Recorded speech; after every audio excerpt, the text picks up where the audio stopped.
and then design for enterprise security. And that requires business impact. So it requires measurable financial impact by outperforming current application algorithms and expect that near time horizon. And that is all done through Orchestra.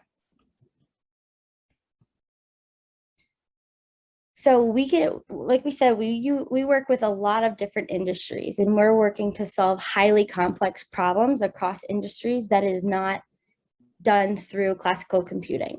So we work with finance, pharma, material science, all the way to weather and aerospace. And then we do that. So all of these different industries, we're able to do that in one hardware platform. It's not confined to, all different platforms. Orchestra kind of locks all of these into one hardware platform. A little bit more about quantum computing in general today and in the future, and the potential it could have. The projected spend in quantum computing is rising like crazy. By the year of 2025, it is anticipated that $5.8 billion will be spent on quantum computing. And then the government spend is going to reach 10 billion around the world on quantum computing. So quantum computing is, it's taking off right now. I wanted to go into the evolution of quantum computing and just how far it's come. From 1920s, it was primarily theoretical research with limited physical experimentation. In the 2000s, the establishment of fundamental mechanisms with physical machines. 2010, we developed the development of quantum processors and rudimentary quantum computers.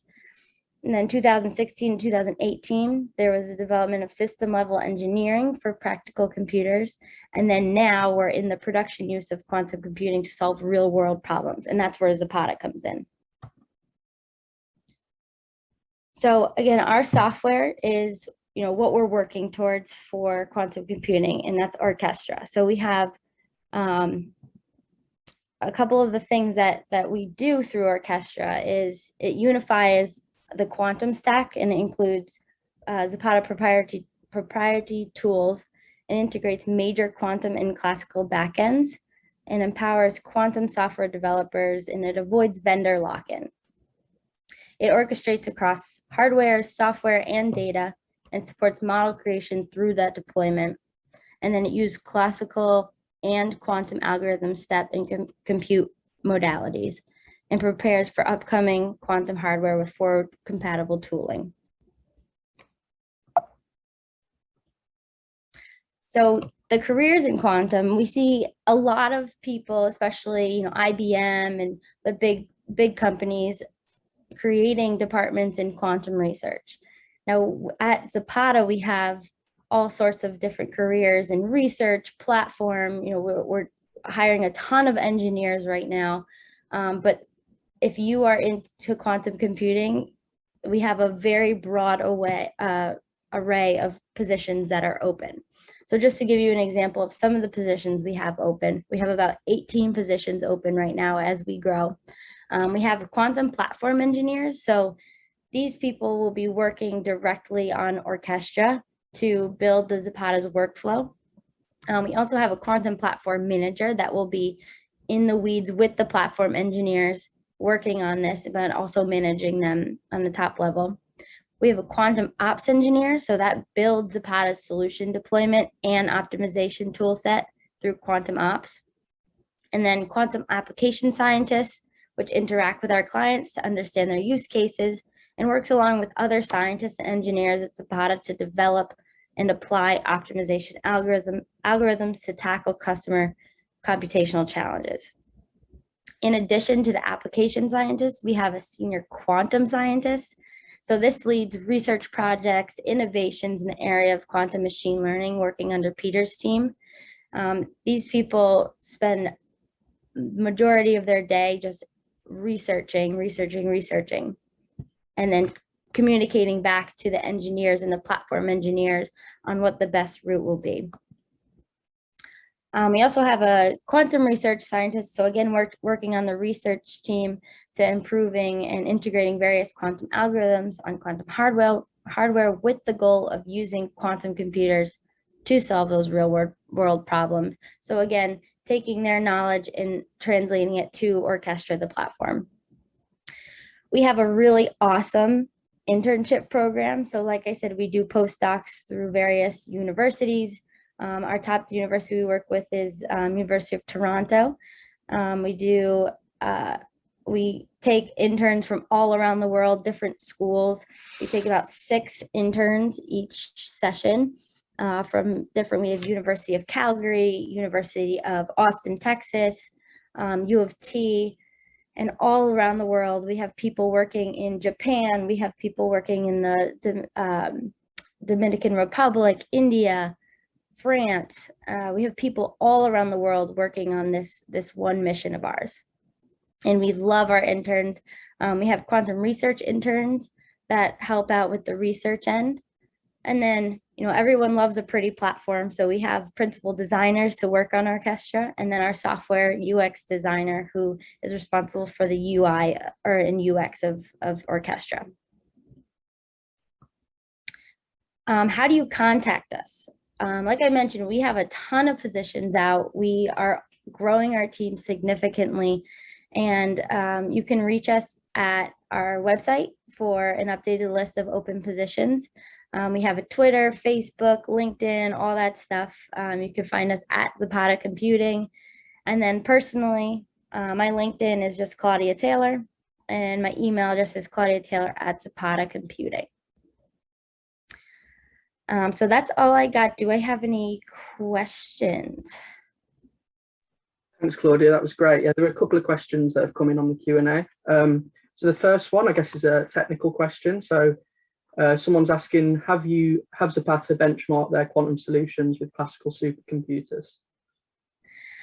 So I actually don't know the answer to that question. We had Mihaus talk a little bit. He's on our team. He talked more in depth about the technical aspects of Orchestra a little bit earlier today. That would be an amazing question for him. If you want to reach out to me, Julia, I can send everything, all your technical questions to the team and have them answered.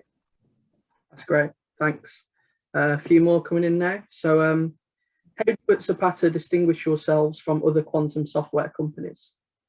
That's an awesome question. And, being a startup, it's hard to, distinguish ourselves, especially when you have the IBMs, the Googles, the Amazons, opening the departments and competing for talent. I think what we stand out is we're kind of like, we're an innovation hub. So you'll come in our office, we have blackboards filled with knowledge and whiteboarding. There's people collaborating at every single level.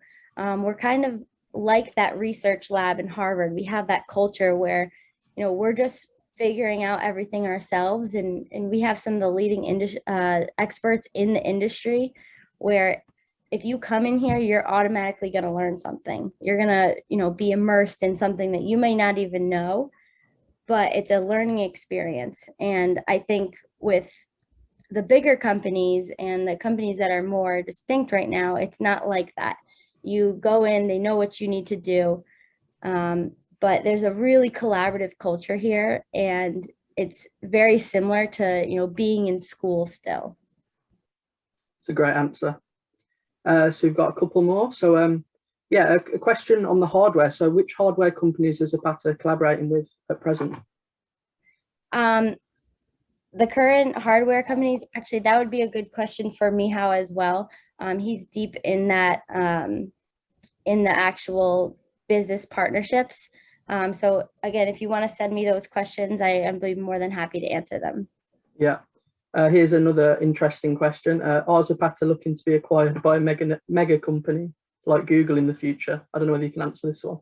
Yeah, so I mean, the idea, I think right now is just to put out Orchestra and, help as many big companies as possible through our platform. I don't know if we have the intention of getting acquired. I guess nobody really has an intention, but it would be great if we could get a partnership with them, something like that. But who knows where we'll be in the next 6 months, year. We never even know. Yeah, it's very true. So I guess there's one final question in the Q&A from Cameron. She says, "Hi Claudia, do you have any major European operations or partner companies?" We do. So we have quite a few people in Europe. We have interns in Europe. We have full-time people in Europe. Like I said, the talent for quantum computing right now is very limited. So we have expanded all around the world. We have people in Japan. We have people in France, Germany, Denmark, Ireland. We're about to have. So we're not limited to anyone. We also have contractor companies that are out of Europe. Great. I think we've got time to squeeze in one final one before 20 past. So someone's asked, how long would an internship typically last with Zapata? How long have they lasted in the past, for example? So we love our interns. One of our interns specifically, we got him right out of high school. He has an amazing podcast. If you guys all want to go listen, it's on Spotify. And he came out of high school and then loved Zapata so much that he stayed for a year. So he's still an intern, but he's been here for a year. We typically have either summer interns, which it can be a contract of 3 or 4 months, or at Northeastern University here in Boston, they do co-ops where they take off full semesters. So it really ranges as to the availability of the person. And if they're proving themselves, we could either move them full-time or extend the contract. So we're very flexible with those kinds of things. Great, good to hear. So I guess that's all the questions we have at the moment. So yeah, thanks again, Claudia, for coming along from over the water. It's very, very much appreciated. And I guess if we get any more questions, I'll pop them in the Slack channel and hope to answer them there. Yeah, definitely. And feel free to reach out to me if you